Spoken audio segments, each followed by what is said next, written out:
Welcome everyone to another episode of the Uplifted podcast. Today we have a very exciting show, but before we're going to share what is the podcast all about. So Uplifters is a power-packed podcast where we host successful business owners and entrepreneurs and community-focused professionals who live an extraordinary life. We're going to dive into open and authentic conversations about life, business, relationships, health, struggles, obstacles, and challenges that our guests have experienced, and their triumphs, successes, mindset, and the insights to inspire and motivate and keep our listeners uplifted. So today we have a very, very special guest, Chi Nguyen, and she is the founder and CEO of Purpose Tea. And I'm very, very excited to have Chi with us. And so let's dive into the conversation. So Chi, welcome to the show. Thank you, Adam. I'm so happy to be here. I mean, when you were giving that description of the show, I just thought, oh, wow. I'm honored. So I'm honored to be here. Thanks for having me. Thank you. So I think the name of your company is one that shares a lot about you, who you are as an individual. The name is Purpose Tea. And before we dive into why you called it that and you know all of those good things, I just want to introduce you. So Chi is the founder and CEO of a new mission-driven beverage startup, Purpose Tea. She's passionate about empowering women, health and wellness, and entrepreneurship. Thank you for being here. So Chi, tell us a little bit about why you called your company Purpose Tea. Yeah, well, so really simply put, I have always wanted to start a social enterprise. So I never wanted to start a business that was just to make money. I mean, obviously, or just to sell something. I mean, you obviously need the money component and to make sure you have all those fundamentals correct, or else it's not sustainable. But I wanted to use business as a platform for positive change in the world, to be quite honest. And, you know, the things that I cared about were empowering women and empowering women in the developing world. And so I named the company Purpose because we have a purpose beyond, you know, what we sell. And, you know, it has everything to do with how we want to give back to the women who are helping to pick our teas, and they're based in Kenya. And so it was just important for me to have that mission as a part of the business. So it keeps me going, you know, keeps me passionate and rooted in purpose. So not only is it our name, but it's really a huge part of our DNA. Yeah. You know, a lot of people think that CEOs and founders and entrepreneurs, they just have to be, you know, born with this either math skills or money skills or business skills. And, you know, and really, we don't get to dive too much about what's behind all of that. So if you could, can you share with us maybe your story and your background so we get to really understand your journey? Yeah, it's funny. You know, there's that stereotype of Asian Americans being really good at math, you know, and I would say that I'm not part of that stereotype. You know, growing up, I mean, you know, I have siblings I'm one of six, and, you know, mostly everyone is like really great at math. My brother, you know, has an investment banking background, total math whiz.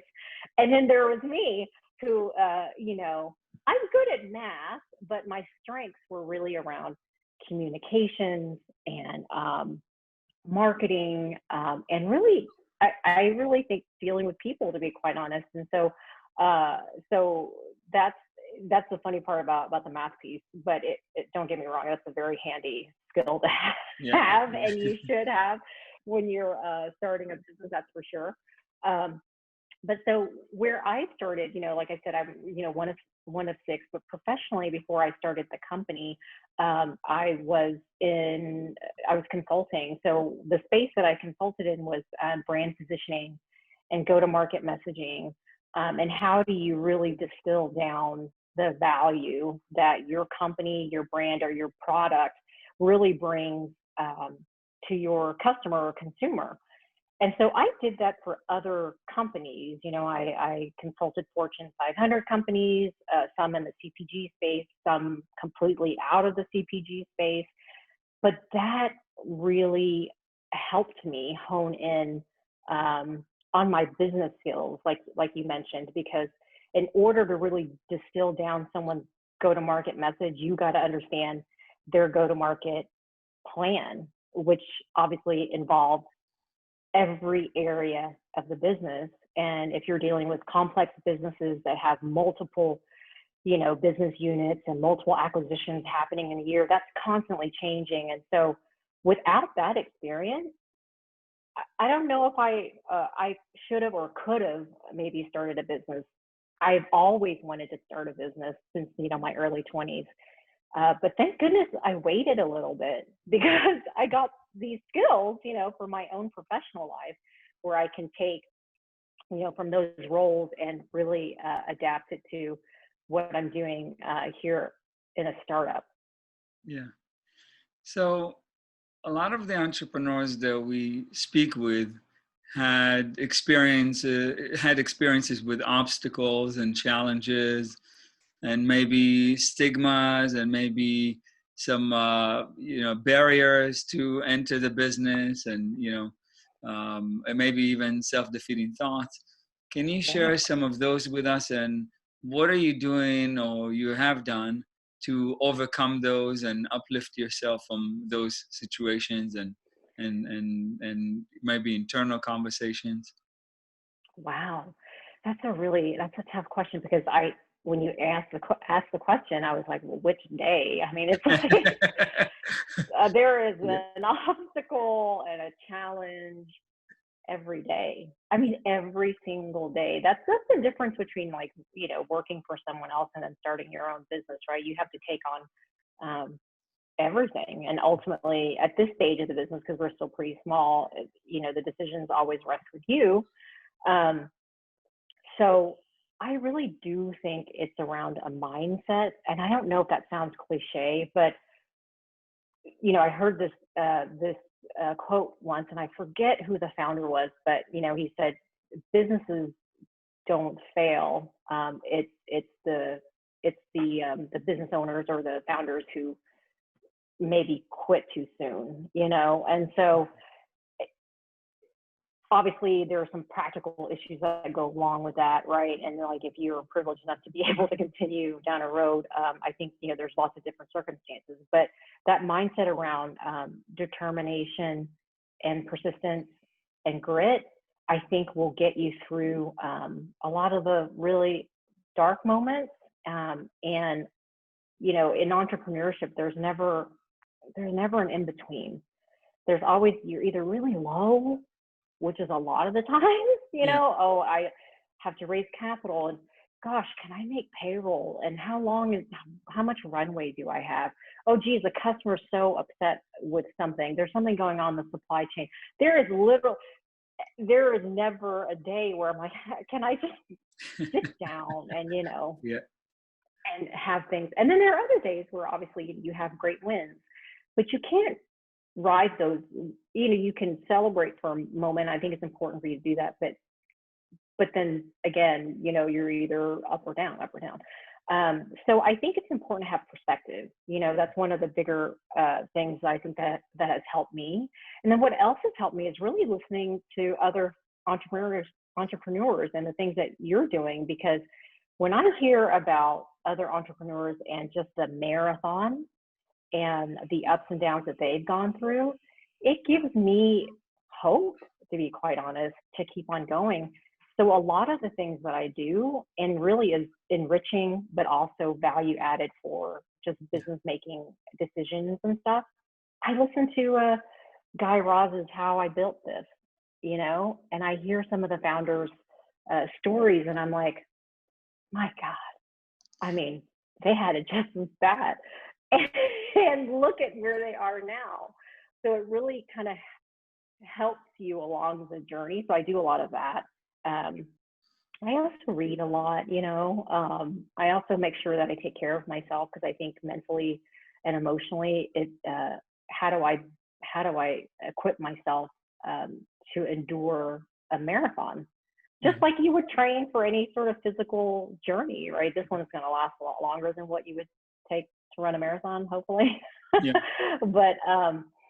but you know, how do you build those sort of foundational things around your mental health, your emotional health, and your physical well-being to make sure that you're equipped for the long haul?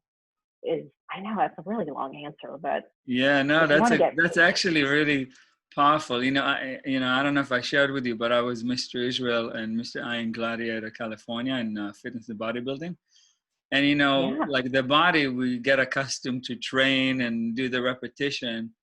And I was listening to a YouTube video the other day, and this lady who went through extraordinary challenges. We're talking about how life and business is multiple choices and multiple decisions that are made over and over and over again. And I was just thinking to myself, like, how do we make it such a regimen or routine, like we do in when we work out, right? And making the right decision, not even the right, but it's the most the decision that makes us progress the most at that moment in time, and where we collect and accumulate more and more of those choices and decisions, and fail, learn yeah, from the failure, win, and build on that win. yeah. That is a fantastic results producing workout, if you will, mind workout. I I agree. It's a muscle. Yes. I equate it to that. Like I heard this somewhere, but I really agree. Like when you're fundraising, it's you know you're going to hear like a lot of no's, Yeah. like a lot of no's. But there's value in those no's. You know, like you get pretty good feedback, and you know you take that information and you try to make things better. And so for me, there's that concept of failing forward, and it's really kind of the same thing. It's truly a muscle that you train, you know, and it's like being able to learn from every setback. I think you learn more from your setbacks than you do Yeah. from your wins, for sure. Yeah. Yeah. The biggest lesson. Now, Mhm. you and I are minorities, right? Mhm. You are a successful businesswoman today. Tell us a little bit about the vigor and the lessons that you learned from the journey of your family. You shared with me that you guys immigrated here when you were young. So tell us a little bit Mhm. about that and what you learned from it. Oh my gosh. You know, there's people will ask me like, why did you start the business? And I can really link it to two things. And one of those things is very formative, and it was my experience immigrating to the United States and just the circumstances that surrounded that, you know, with my family. And so I'm one of six. There's three boys and three girls. And, you know, my family, before the war, we were a pretty well-to-do family in Vietnam. My grandmother was an entrepreneur. Maybe that's kind of, you know, where I get this itch from, but and my father was high up in the school system, maybe equivalent to like a superintendent or something, but he had a lot of power during the war because kids who were enrolled in school did not have to get drafted to Mm. serve in the war. But you know, things obviously, we were South Vietnamese, things didn't go our way, and the war ended in 1975. And you know, I mentioned to you that my dad, because he was an intellectual, had to go to what they called a re-education camp, which is essentially a concentration camp, but they're trying to brainwash you into thinking why communism is the better Yeah. way. So, you know, our family, they took everything, you know, gave us just a little bit of land, and we had to live off the land, and it just wasn't sustainable. And so my family decided that they had to leave. And so my mom was 9 months pregnant with my baby sister, 9 months pregnant. And, you know, we had to leave in the middle of the night. I mean, I was like 3. Can you imagine a 3-year-old Wow. being quiet in the middle of the night, escaping? Because they said that if they found you, or if they see there was a curfew and everything, and they would just shoot to kill. And so, my father and my mother and my older siblings, we had to get to the rendezvous point, which is where the boat was, which was going to take us, to the Philippines. And thank goodness we got there. But, knowing my family's circumstances and then getting to the United States, not knowing the language, having to start completely over, knowing why my parents came to the country, they didn't do it for themselves, they did it for their kids. And so that really leaves a mark on you. You want to make sure that you don't waste the opportunity. I mean, because they literally risked their lives, like literally risked their lives. I mean, they could have died, right? And so to think that, they did that for us, I just wanted to make everything, take advantage of every opportunity that this beautiful country has afforded us, and really not be scared to do things. And so I think of that experience, and I try to put myself in my parents' shoes. And I think to myself, gosh, if I feel like I'm dealing with hardship, that's nothing compared to what it's nothing compared to what they experienced and the decisions that they had to make at that time. And so it kind of puts things in perspective for me. And so really they instilled hard work, strong family values, strong work ethics, fairness, and opportunity. And so those are things that they just really instilled in us. And that's like my guiding light every day. And it's really shaped my worldview, where I believe everyone should have access to opportunity because they could lift themselves up as well, just like we did. Yeah, that's amazing. Thank you for sharing. It is indeed an extraordinary country, and we have tremendous opportunities here, and the choices that we make, and the people we surround ourselves with, they make all the difference in the world. So when you think about mentors or people that, leaders that you respect and people that maybe impacted you, both in the business world and your personal life, what are some of the characteristics that you look at, and what are some of the things that you hold true for yourself as you lead this company and you deal with women from all over to help them out and inspire and impact them? Yeah, no, that's a great question. And it's really relevant because, I had posted something on LinkedIn. Tony Hsieh, the Zappos founder and CEO, he just passed away just recently. He was only 46 years old.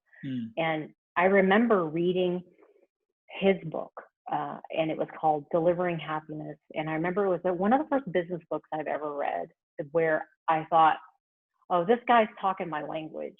Like, he wasn't just selling a product, right? He was selling, he always said, oh, we're a customer service company who just happens to sell shoes. He had a very unconventional approach around dealing with people. Like, he was so compassionate, and he liked to collaborate and not be like this sort of cutthroat competitor. I mean, sometimes that's required, but he took this very different approach, and I just found it to be so refreshing. And so and another thing also, as a female entrepreneur, I think, sometimes you have these models of business leaders, and they tend to be men, to be quite honest, because it's usually, just historically speaking. So you think you have to be like this kind of leader, but I'm truly if I can say this about myself, I want to bring in compassion, compassionate leadership and servant leadership, and really recognizing the value of just all of the people that we work with, everyone in our ecosystem. That even means the female tea workers who are picking our leaves, because that's important. That's a very important job. And so really that was a big influence. I mean, I obviously look up to a lot of other female type entrepreneurs. I love Serena Williams. She's a, she's a tennis star and the athlete, Yeah. and now investor. And so, but I also admire like these crazy visionaries who are like, wow, like Elon Musk and Bill Gates, and those who just changed the world because they thought big enough. And why not? And so they inspire me for sure. Yeah. What is your vision for Purpose Tea, and where do you want to see it 3, 5 years from now? And what's impact do you Yeah. want to create with that? Yeah. So our vision is deliberately, I mean, it's intentional, but deliberately a little broad. So our vision is to build a healthier and more just world. And so, what does that mean? And so, for us, it's important for me, one, to give back to our community of folks, like our tea workers now. But the vision is to, what I say, like, so the commodity or the product that we bring to market is a purple tea, and it's a fairly new innovation in the category. And so when it's a new innovation, it's exciting, but it's also challenging because you got to educate people on what the heck it is. Someone asked me once if it was like grape juice and tea, and I was like, not quite, but but so my point is, so anyway, so the vision is to really build this into a pretty huge business. I mean, it's like $100 billion total addressable market globally. I want to own purple essentially. So when you think of, if it's purple tea, whether it's ready to drink, or if it's the tea leaves, or if it's a purple tea extract, or any sort of adjacent categories, we could expand that. I just want to own that sort of idea of purpose and purple, to be quite honest. And so that's the vision. It's a big one, but I also measure progress based on the lives that we affect through the social impact work that we do.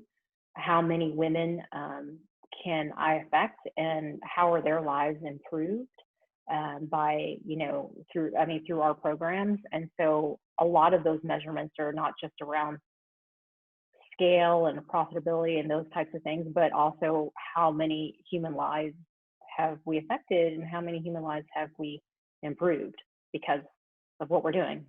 Yeah, it's amazing, the decisions that you're making, and how many people you are inspiring and how many people you will inspire, which leads to a question of legacy. When we think about, what we want to leave, obviously none of us is going to get out of here alive.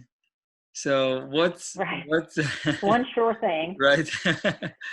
That and taxes, right? So what is the legacy, when you think of a legacy that you want to leave for your family, for the community, for the world? What would that look like? Gosh, what a question, Adam. This is a hard one. It is a hard one because when I think about that, I don't think about our products at all, actually. I just think about the impact, right? And so there's a couple of things. I mean, I spoke to it earlier about making sure that as long as I own this company and I run this company, that we have positive impact on the people that are intended to benefit, right, from the programs. And those are women and their children. And obviously, when you empower women, they benefit, but also their families and communities and ultimately societies. And so hopefully there's this whole ripple effect of impact that I hope to leave. So if I can get specific around it, I mean, I think talking about impact and talking about people, there are these families who they make about $1.50 a day, right? And so by even Kenyan standards, where our purple tea is grown, it's pretty terrible. But if I can break that cycle of poverty for them by giving them access to different tools and financial instruments and even land, what will their children do what will those kids do? And so really measuring impact that way is important for me, and that speaks to my legacy, but also to the company's legacy. So that's one aspect of it. I also want to inspire a new breed of entrepreneurs, to be quite honest. I mean, I think, you know, the younger generation really cares about transparency and sustainability and social responsibility. And so I want to inspire other people who want to make a greater impact. I mean, you can make a great impact by exercising what you want to buy and support and things like that, which I always encourage. But if you're someone who wanted to start a business and you know, have some sort of social impact component to it, I want to be able to inspire that new wave or new generation of entrepreneurs that they can also, why can't they do it? If I can do it, certainly they can do it. And so that is a real big part of legacy, and also inspiring other women to get into entrepreneurship and really not giving up on their dreams if that is something they want to do. And I think the third piece is, you know, generational wealth is important, because we know that when you have access to those resources, your lives improve. It's just proven. It just is. So, you know, for my own family, you know, I obviously want to get it to a place where I can leave some sort of generational, you know, sort of wealth, and make sure that my daughter has the opportunities perhaps maybe I didn't have. And so that, to me, from a legacy perspective, is important. Don't get me wrong, I want her to carve her own path, because I think there's a lot of value and lessons in that. But I also think that, you know, I could give her opportunities that maybe I never had. And her life could be, she could be the next Elon Musk. Who knows? That's amazing. What, you know, I think some people are probably curious about what is a day in an entrepreneur and, you know, a businesswoman like yours look like, right? What, you know, how does someone structure their day to make sure that they're even positioned for success? Gosh, it's funny, because if this is a video podcast, if it Yeah. weren't, I'd probably be in my robe, my robe, working, you know, behind the computer. But so it's funny, you know, I don't know if, I know that other female entrepreneurs probably deal with this. I know I struggle with it sometimes. You know, you try to do everything. Yeah. You try to be all things to all people. And so, you know, I have a daughter, I'm a wife, I'm running this startup. So my time is really valuable. And so what I try to do is, I mean, not that it's ground shattering, but I got to make sure I get enough sleep. Mm-hmm. It's, you know, there's this whole concept of like working like crazy in a startup and doing whatever you can, and not taking care of yourself. And I think that really leads to burnout, which I don't think is good for anybody. Right. You know, not good for you. It's definitely not gonna be good for anyone around you, because I'm really grumpy too, you know, when I'm super stressed out. Yeah. So I'm pretty cognizant of that. So I try to make sure that I take care of myself. Get enough sleep, get enough exercise, get enough water and tea, obviously. But I plan out my days. And so a few days a week, I mean, I've mentioned this word on fundraising. Fundraising is a full-time job, Mm-hmm. essentially, but I can't ignore the other aspects of the operations, of course. So then what I'll do is I'll divide up my time just based on the meetings I have that week, where I'll have dedicated hours to just do things related to fundraising. I use tools to help me be organized. So, you know, a CRM system that'll help me organize a lot of what I'm doing, which will help me, you know, gain efficiency in time, which I don't have a ton of. And then I try to when my daughter's here after school, I try from like 6 to about the time she goes to bed, I try to be present for her. You know, we'll do her homework, we'll do all those things. But then afterwards, if there are things that I have to do, I get back on the computer. Yeah. You know, so really it's not earth shattering. It's just trying to be organized with your time, trying to find tools that will help you be efficient, and then making sure that you take care of yourself so you can do those things, you know? Yeah, you know, a lot of entrepreneurs, you know, get burnt out, and if they're not take care of themselves. And contrary to what people think, there is a way for us to work smarter and you know, really respect the time that we have, and be a lot more efficient, that and produce better results as well. You know, this is even, Right. you know, even I've discovered that recently, where I was just working 18 hours a day. I mean, don't get me wrong, we Wow. still work a long time, but it's a lot more Yeah. efficient. I get to spend time with my family more, which is, you know, is key. Is Hmm. very, very important. I mean, they say work smarter, Yeah. not harder, right? Isn't that the key? Yes. But I do also deal with some guilt around it too, because I always think to myself, oh gosh, if I'm not Yeah, all the way, you know, doing stuff all the time, am I losing out on that's something, right. or have I missed an opportunity for this, or have, you know? And it's really a vicious cycle where you mentally you beat yourself up for it, Yeah. and but no one, it's not going to kill anything. Yeah. Someone doesn't get an email back that night. You know Right. what I mean? It's like, get some perspective, lady. You know what I mean? It's what I Yeah. always try to tell myself. I'm working on that, actually. I'm working on trying not to feel guilty, you know, if I'm not working all the time. Yeah. I think I'm getting there. Yeah. You know, I was raised by a single mother, and who raised also five Oh, kids, and I'm oh always my gosh. amazed by, you know, the extraordinary um, you know, effort, and the gift that I had to learn from, you know, from my mom, who's my hero. And you know, what you're doing for other women and for your family is just absolutely extraordinary. And so I want to give you about maybe 60 seconds, and we conclude the show, to share whatever it is that you want to share, the message that you want to give other people. So Yeah, no, uninterrupted. thank you for that. Yeah. Thank you. No, I'm so happy to be here. And I think your mom's my hero too. Honestly, like any single mom raising anything, you know, let alone five kids for sure.